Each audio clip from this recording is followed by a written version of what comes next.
WBP এবং KP 2024-এর আরও একটি নতুন ক্লাসে তোমাদের প্রত্যেককে স্বাগত জানাই। আজকে আমাদের ক্লাস নাম্বার 20। ইতিমধ্যে আমাদের চ্যানেলে কিন্তু 19টা ক্লাস নেওয়া হয়ে গিয়েছে।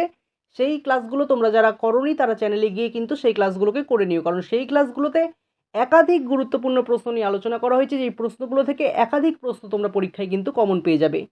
আজকের ক্লাসেও আমরা একাধিক গুরুত্বপূর্ণ টপিক নিয়ে আলোচনা করব, সে কারণে তোমরা ক্লাসটাকে প্রথম থেকে শেষ পর্যন্ত করতে থাকো। যারা এই চ্যানেলে নতুন রয়েছে তারা চ্যানেলটাকে সাবস্ক্রাইব করে পাশে থাকা বেল আইকনে ক্লিক করে দিও। তো আজকে আমাদের প্রথম প্রশ্ন কি রয়েছে দেখে নাও। আজকে আমাদের প্রথম প্রশ্ন রয়েছে, পাইক বিদ্রোহের প্রধান স্থান কি ছিল? 4টা অপশন রয়েছে, বাংলা, বিহার, উড়িষ্যা, আসাম। তো এখানে সঠিক উত্তর কি হবে? তোমরা প্রথমে উত্তরগুলোকে নিজে থেকে করার চেষ্টা করবে, তাহলে তোমরা বুঝতে পারবে তোমাদের প্রিপারেশনটা ঠিক কোন জায়গায় রয়েছে। আরও একবার প্রশ্নটাকে ভালো মতো দেখে নাও কি বলা হচ্ছে। পাইক বিদ্রোহের প্রধান স্থান কি ছিল? ইতিহাসের একটা অন্যতম গুরুত্বপূর্ণ টপিক কিন্তু পাইক বিদ্রোহ। পাইক কি? পাইক হলো এক প্রকার সিপাহী বা বডিগার্ড বা সিকিউরিটি, যাই বলো না কেন। তো এদের নিয়ে একটা বিদ্রোহ হয়েছিল। এই পাইক বিদ্রোহের প্রধান স্থান কী ছিল? 4টা অপশন, বাংলা, বিহার, উড়িষ্যা, আসাম। সঠিক উত্তর হবে কিন্তু সি নাম্বার, অর্থাৎ অপশন নাম্বার সি, উড়িষ্যা কিন্তু এখানে সঠিক হবে। 1817 সালে কিন্তু এই পাইক বিদ্রোহের সূচনা হয়েছিল, এটাও তোমাদেরকে মনে রাখতে হবে, কারণ পাইক বিদ্রোহ রিলেটেড প্রশ্ন কিন্তু পরীক্ষায় আসতেই পারে। চলে যাব পরের প্রশ্নে। ক্যান্সার আক্রান্ত কোষ ধ্বংস করার জন্য কোন পদার্থ ব্যবহার করা হয়? 4টা অপশন রয়েছে, ইউরেনিয়াম, পোলোনিয়াম, থোরিয়াম, রেডিয়াম। তো এখানে সঠিক উত্তর কী হবে? ক্যান্সার আক্রান্ত কোষ ধ্বংস করার জন্য কোন পদার্থকে ব্যবহার করা হয়? তো এখানে সঠিক উত্তর কী হবে? এখানে সঠিক উত্তর হবে কিন্তু রেডিয়াম, অর্থাৎ অপশন নাম্বার ডি এখানে সঠিক হবে। ক্যান্সার আক্রান্ত কোষ ধ্বংস করার জন্য রেডিয়াম ব্যবহার করা হয়।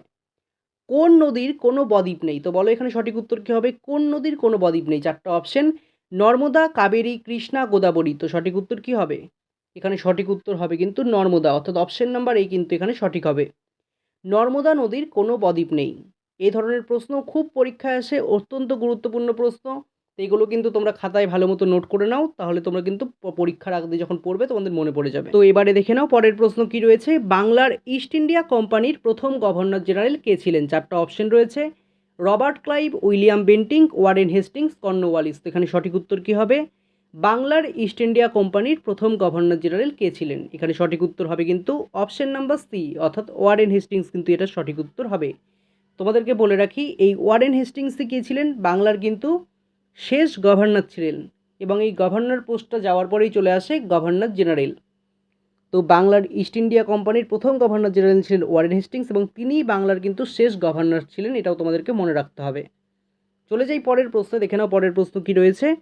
কোন ধাতুকে ছুরি দিয়ে কাটা যায়? ছুরি দিয়ে কোন ধাতুকে কাটা যায়? 4টা অপশন রয়েছে।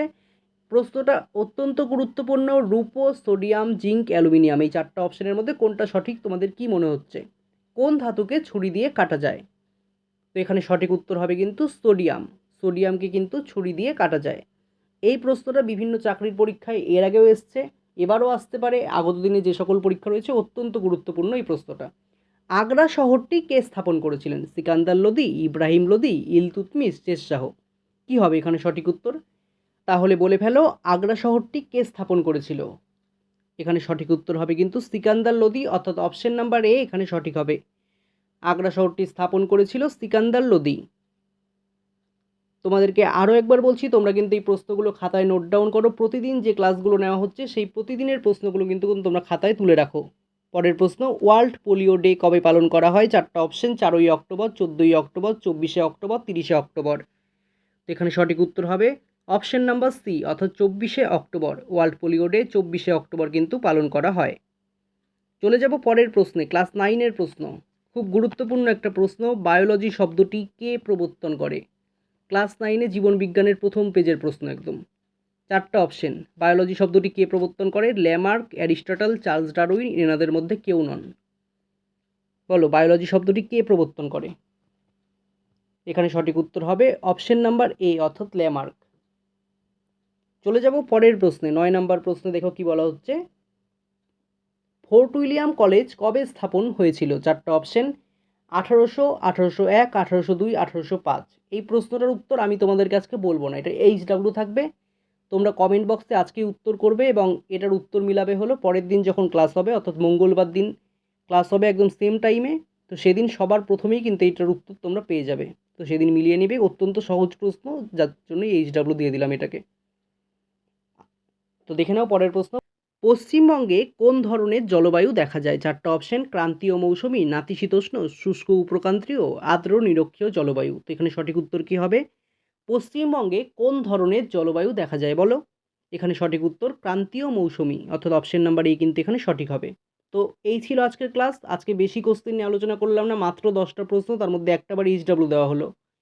তো ক্লাসটা ভালো লাগলে লাইক, কমেন্ট, শেয়ার করো। যারা চ্যানেলে নতুন রয়েছে তারা চ্যানেলটাকে সাবস্ক্রাইব করে দিও এবং পাশে থাকা বেল আইকনে ক্লিক করে দিও, তাহলে প্রতিটি ক্লাসের নোটিফিকেশান কিন্তু সবার প্রথমে তোমরা পেয়ে যাবে।